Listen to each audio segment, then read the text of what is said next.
I was having breakfast at a restaurant near my house with a friend, and he told me that he just got an alert that the governor had been arrested. Now, the governor, of course, at the time lived 2 blocks from my house, and it dawned on me that he had been arrested in the morning while I was getting ready to leave my house.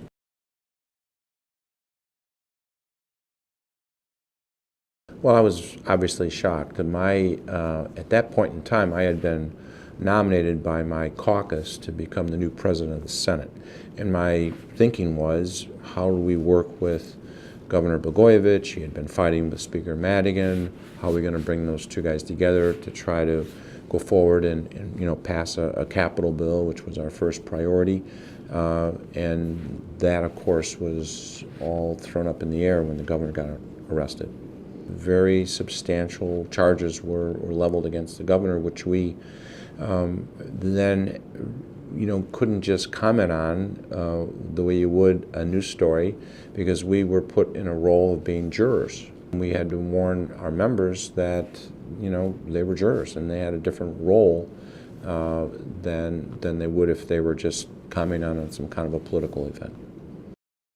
I've got this thing, and it's golden, and I'm just not giving it up for nothing. That was the one, of course, that had the most media attention.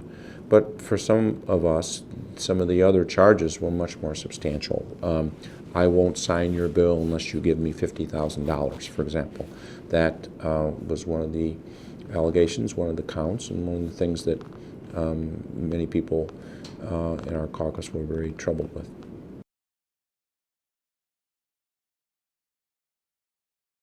We had never done this before in the state of Illinois, and we took it extremely seriously because we knew that this was not just about Governor Blagojevich. These rules that we were going to adopt, this trial we were going to conduct, this could be something that could be had for one of our own members in the future. Even though the governor didn't take his own trial seriously, didn't even show up until the very end, we took it very seriously. And we used with one exception, we pretty much patterned our rules after the Clinton impeachment. The only difference was, and was a good idea, was to not have House members be prosecutors.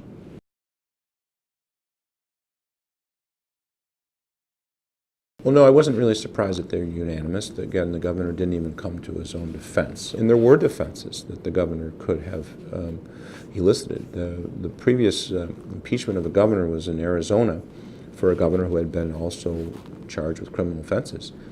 And he got the Senate to not even consider or to dismiss the charges that were pending that were related to his criminal trial. The governor could have done that. So it wasn't surprising that it was unanimous. It was an embarrassment, I think. I think the entire state suffered an embarrassment when the governor got arrested, and his subsequent actions embarrassed the state even more. What he was doing was complaining about the rules. We had to adopt rules. It's not a criminal court. It's a unique situation where we're the jurors and the judge. And so we did it in as fair a way we could, and I was very resentful of the fact that he would, instead of going to his own trial, he would go to David Letterman and Larry King Live and only embarrass our state even more.